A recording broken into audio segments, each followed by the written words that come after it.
Hey everyone, welcome back to my house. Today I'll be reviewing Maul Shadow Lord. I hope you guys all having a good day, and yeah, we have another peak show that just ended. And this is going to be rather a short video because I really only have positives to say about this show. So let's start with our video quote. Today's video quote is alliances can stall true intentions. So I know I usually do like a spoiler free section, but there's not much else I can really say about this. So I'll just give like a quick 15-30 second thing. But if you're a Star Wars fan, I would just say watch the show. It's a great show. The animation is great. The story, characters, fights are great. Like it's just amazing. Even if you're not a Star Wars fan or you're a bit behind on some of your Star Wars content, I still feel like this is a pretty relatively beginner friendly show, so you can jump into this without knowing all the details.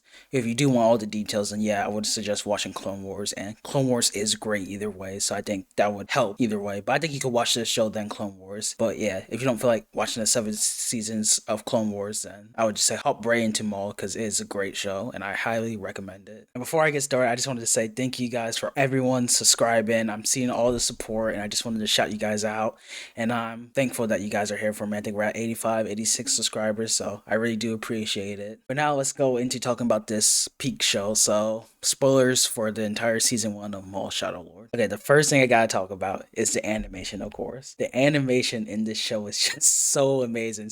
Generally the best animation I've seen for Star Wars. Like I think it's definitely better than the end of Clone Wars. And then like just the animation is just so good, and then it levels up with the fights too. Like I feel like these go hand to hand. Like these are some of the best duels I've seen in Star Wars, like live action and animation. Like the fights are just so good. Like even the fight at the end where I know I'm jumping around a lot, but fight at the end where like the two Inquisitors are fighting Devin and Maul and Docky all together, like that fight was just insane. I just love the fights and the animation in the show so much. It helps elevate the show to such a higher rating for me personally. But I also do love the characters and stuff too. But the animation and fights definitely do play a good part. It just goes to show that you can have a good story and good animation, unlike Invincible, sadly. Okay, sorry. No, I just jumped into like a really strong positive, but I think I gotta admit, I think my only really negative about the show is that the start could be a bit slow, and maybe that's just for me personally. I feel like other people could feel like the start was perfect, but I just wasn't as invested in these characters like Docky and Devin, like I or the police officer Lawrence. Like I just wasn't interested in these characters yet. But by the end, I loved all these characters, and especially when they teamed up, we get to see this dynamic between like Maul and Devin, and like Lawson and Docky, like parenthood type dynamic too. So I think that was really cool to see. But yeah, I think for me personally, it's not even really a complaint if it's really just for me. But for me, I think it was a little bit slow. Not even a bad slow. It's just kind of just like, all right, we're just taking our time with things. Like, just building up the story. It definitely could have been a worse slow. So I feel like this doesn't harm the show that much. But yeah, at the beginning, I was mainly just investing in Maul because I already watched Clone Wars and Rebels, so I knew all of his story and stuff like that. Yeah, I'll try not to talk about those other shows too much if you guys haven't watched those ones. I highly recommend those ones. But yeah, I definitely vibed with a lot of these characters later on. And like seeing these different like perspectives from both of these characters. Like I really love the quote from Maul, like when he's talking to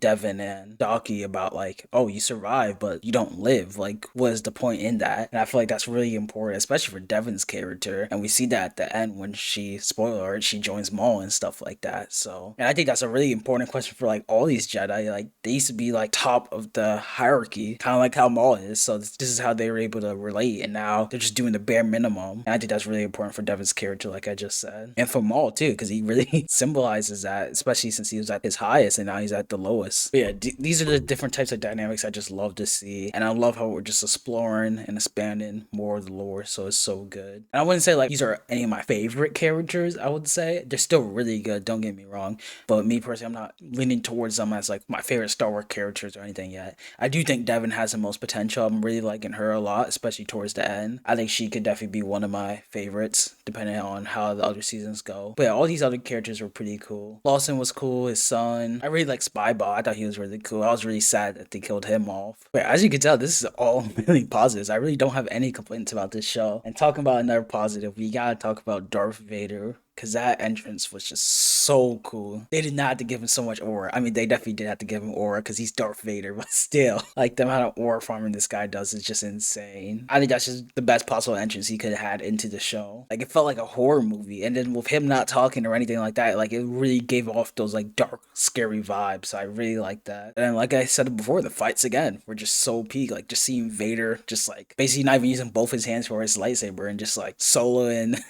two Jedi's and Maul like it's nothing. Like it's just insane. I'm talking about like Sith users and stuff. I gotta admit, the Inquisitors had just had so much aura in this show. Like, if you guys seen my Rebels review, go check it out if you guys watched it. But I definitely did point out how the Inquisitors just felt like frauds, and now I feel like I don't know, maybe the original Inquisitors were just stronger or just built different, I guess, because this is the stuff I wanted to see from Inquisitors. Like they were actually intimidating and were actually like a threat. And they were war farming too. I just wish we got some of that in Rebels, but I know it's different vibes and stuff like that. But it was cool to see like Inquisitors actually being what they're meant to be. And obviously the Devon turn to the dark side scene was just really good. Her rage and everything just picking up Maul's lightsaber and stuff. Like it was just so good. Like we all knew it was gonna happen, but it was still such a great execution. And then seeing Maul basically kill Daki, seeing him still have some evil within him, like it's kind of just like they had to remind the audience like this guy's not as good as he seems. Like just remember, guys, like he's not a good guy. That's what it kind of really felt like, and I think that was definitely the perfect moment, especially since he had his eyes on Devon from the beginning of the show. And honestly, that's all I really have to say about this show. Like this show is just so great, and yeah, I really don't have any complaints. I just hope the show keeps getting better. I don't know if you guys seen my short or TikTok, but I definitely don't think it's a top 2 Star Wars show. I think it definitely has potential to be better than Rebels, which is probably at my number 3 spot. So I would say it's a top 4, probably top 3 throughout the season. So yeah, I'm definitely excited to see more of this in the future. All right, so overall, I would give this show 8 out of 10, which I originally had it at 7.5, but you know, I just have high hopes in this show, and this show just really did surprise me. So I had to bump it up to 8, because I will say it's my second favorite show out of all the ones that are in right now, and I thought for sure it would be last. Like if my future self told me that Maul was going to be the second best show that was airing this spring, I would have thought he was rage baiting me or something like that.